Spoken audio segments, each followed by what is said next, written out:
Hey everybody, welcome to this new video. Today I'm showing off a new version of an auto AFK Bonemeal Free Treefarm. So how you use it is you sit in this water stream right here and you have saplings in your hands, and as you move along you plant the saplings on the dirt here, and after that, out here, these flying machines on each side here grab the blocks and push them to the side, and then they get harvested down there. I just have the blocks being deleted right now. So the most critical part of this farm is the flying machine. It's basically the entire farm. So I'm going to show you principle behind which it works. So what it does is it basically grabs the blocks that are on the dirt and then pushes it forward, and it just pushes it with actual pistons. So you could harvest up to 12 trees per each time it goes, so it's more efficient than how I had it before in my old version. And also there's no need for any sort of tree detection whatsoever, so you don't need any redstone at all where the trees grow, which is pretty nice in my opinion.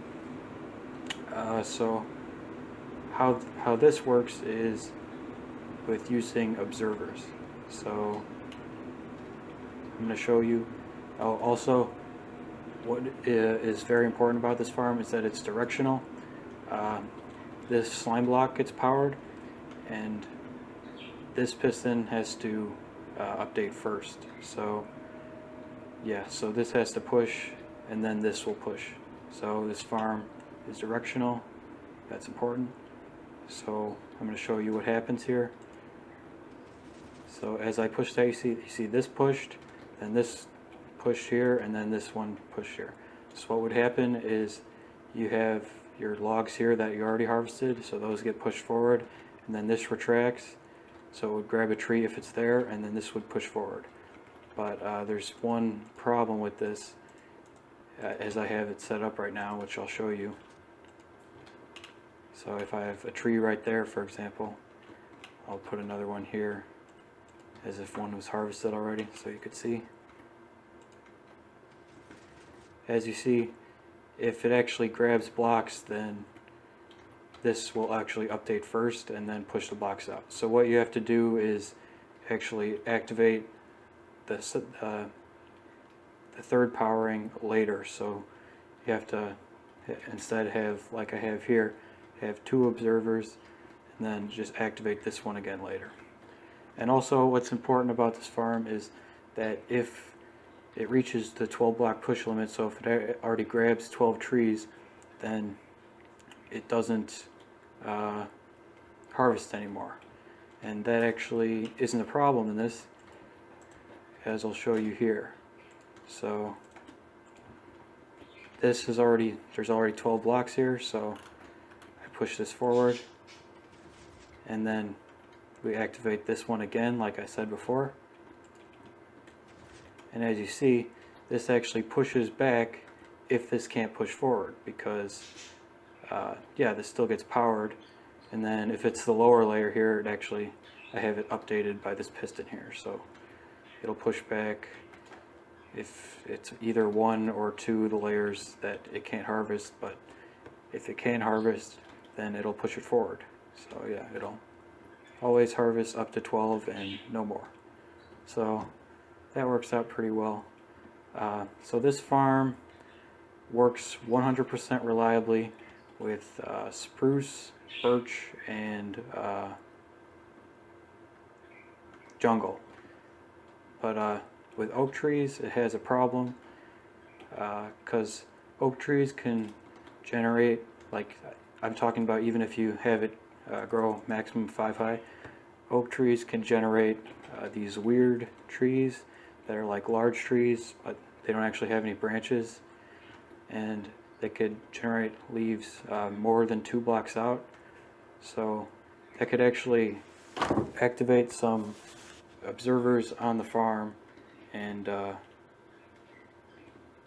some observers that's not supposed to on the flying machine, and it can mess stuff up. But this is actually really rare, so you could probably run it with oak trees for a long time and never have any problems at all. I'm just gonna put that out there.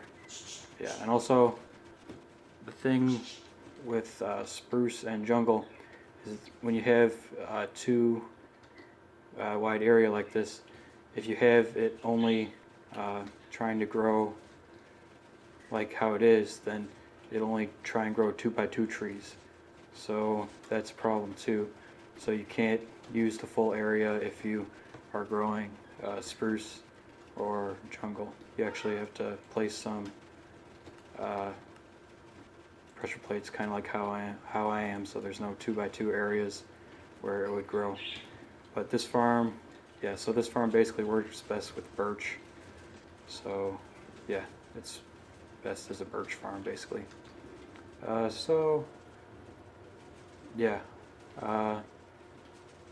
rates, well, leaf rates. It turns enough saplings, should return enough saplings even for jungle.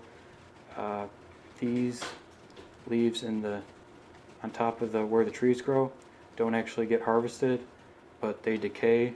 So as long as like the jungle have enough time to decay, then it should be fine. Most of the time it does. Yeah, basically it depends on how fast the trees get harvested, but with this length right now I have, which is 80 blocks, that should work out fine.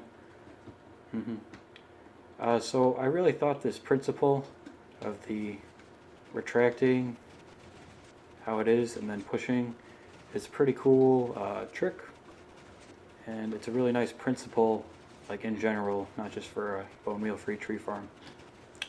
And one cool thing about this is that even if you have it like faced a different way like this is, so you see I have this here, if I push this forward, these bottom pistons actually update first. So I was thinking you could actually use this concept for an ice farm, like a pretty efficient ice farm that basically only uses a flying machine, just like in the Bonemeal Free Tree Farm here, to make a efficient ice farm. Yeah. And also another idea is for a quarry where you could mine 12 lines at once. So that could be pretty efficient. I was thinking about maybe doing the ice farm, but I'm not going to be doing the quarry because I'm actually working on a different quarry right now, and I want to show off a bit about that in case anybody's interested. So here's actually a demo of what I'm working on. So I'm actually working on an infinite mining quarry, and if you ever saw my old video about the wall eater for an infinite mining quarry, I made a setup that can harvest blocks even down like below the lowest point on the flying machine here, so nothing would collide. This travels vertically, and then you could get all blocks like this, and then you could stagger this every third block and mine a whole wall all the way down to bedrock without colliding with the ground, and then come back up. This is actually a setup right here that also, using observers, also is pretty small and does the same thing as my old wall eater, and this uses an engine for every 3 blocks. So I'll show you kind of what happens here. So that would grab blocks like right there, and this brings it back up. And if you're wondering why this pushes in and out like this, it's to actually hold sand and gravity blocks, so it can do that actually. And yeah, so what do I do after that? So this goes up and down. Obviously when it comes back up, you harvest the blocks, and then this wall eater would get pushed forward in that direction. But what I was thinking was, instead of like having a static wall eater that goes to a fixed location after grabbing these blocks, that you actually have some flying machines like over here, grab some blocks, just bring them over here a little bit, and then you could push them up and into a mobile TNT blast chamber. So TNT, you can make a TNT blasting area completely made out of mobile parts, and then even have a mobile ice stream, because you could push every part of that. You could even push water with the Frostwalker armor stands, and then you have an ice stream with all the items here that can travel like this direction, how I'm moving right now. And then you would have that go all the way to a side, and then that would go into a static ice stream that you've previously built that would go this way, and then you could store everything in a static storage. So it would work as long as you had the static ice stream, which is very easy to build. And yeah, that could work quite well. So that's the plan. That's probably the next project I'm going to be working on. So yeah, so if you were interested in that, hopefully I have something for that soon. I already have this part right here, which first is this part. This is the engine reverser, and it's also an upwards flying machine, so I'll show you. It can fly upwards when it's done.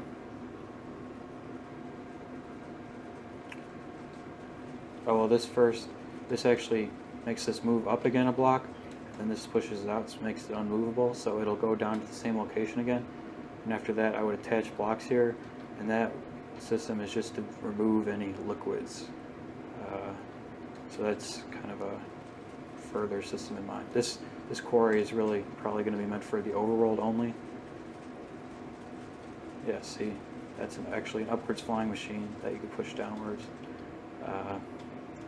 This all gets, so then I would push this forward, and then this forwards, and even the system that puts it into the mobile blast chamber, and the mobile blast chamber also goes forward. And yeah, it's basically a completely mobile quarry system. So that's pretty nice. I already made a part like to move this and some more detection systems and stuff. So yeah, I think that will be a pretty cool project. I want to talk about what I was talking about a couple videos ago, about an auto bedrock breaker for 1.11. So I was working on this project for a while, but I stopped a while ago to work on that project. Like to make a, I want to explain what I'm doing here. So this is just a small setup to generate downwards facing headless piston in that position using just mobile wire here. This is quite easy to set up. You might be wondering what this end stone is for. So this end stone is here because it would be easy to generate this headless sticky pistons with the TNT blasting right here. So it wouldn't blow up the end stone, but it could, the end stone could protect some of the blocks behind it and generate the headless sticky pistons right there. So I tried to work on this for a while. Here, I'll just show this working for a second here. You see we have the downwards headless piston right there. But the thing is, you have to push this whole system like one block forward each time, which is not easy to do. Well, the hardest part would be to try and you have to get this piston and this piston out of the way, because otherwise they would blow up before you're generating the headless sticky pistons in that spot.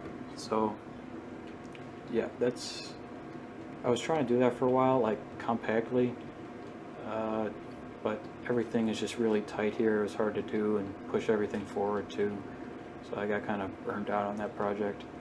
Yeah, I was thinking maybe to use a headless sticky piston here and an observer to grab these blocks and bring them forward or something, or bring them this way to get those pistons out of the way when generating the headless sticky pistons.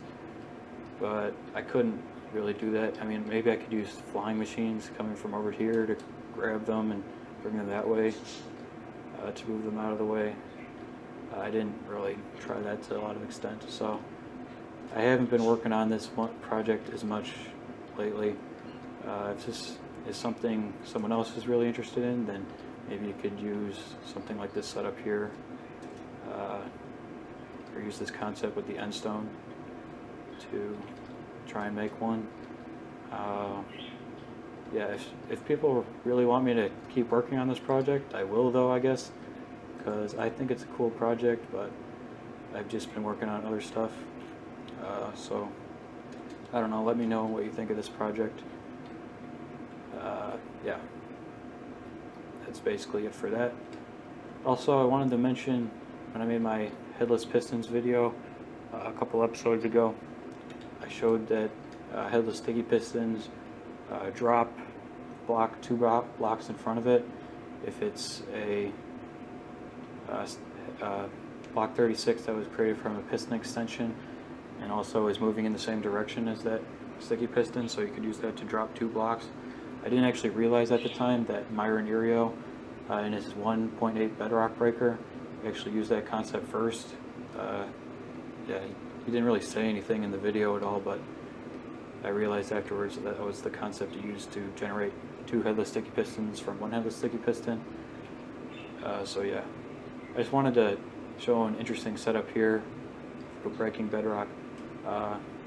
Myron Irio made a mod a while ago that fixed his other bedrock breaking setup, I believe, but like that just basically deleted, like if headless sticky piston retracted, it basically would delete the block in front of it then, and that fixes the dropping directly in front of the block, but you could still use the dropping 2 blocks in front of it. And also another interesting thing is, if you have a headless normal piston, break a piston with the head, and you break the head, it'll actually drop as an item. So even if like that was ever to get fixed, where the block in front of the headless sticky piston got deleted, you could still break bedrock with a setup similar to this, and even without deleting any resources. So I thought that was kind of interesting. Yeah, I'll show this setup here to you. It's not too complicated. Deletes the bedrock there and drops the piston. So you don't delete. You could do this still and not delete any pistons, even if that ever changed. So I thought that was an interesting setup. So yeah, again, just talking about some future projects and this farm here. Yeah, tell me what you think of this farm. I don't know, it might still be too bulky to make Bonemeal Free Treefarm practical for survival, like favorable over bone meal tree farms, especially since bone meal can be pretty cheap most of the time. Maybe on servers where you can't get bone meal very effectively and you're still rich, maybe you could build a farm similar to this. But yeah, yeah, tell me what you think of this farm. The blocks get pushed over here, some of them get pushed back here, so these flying machines can push them down, and then this is into a system where you could do what you want with the logs, put them into a TNT blast chamber or whatever. Yeah, that's pretty much it. Let me know what you think of this farm. Yeah. Okay, bye-bye.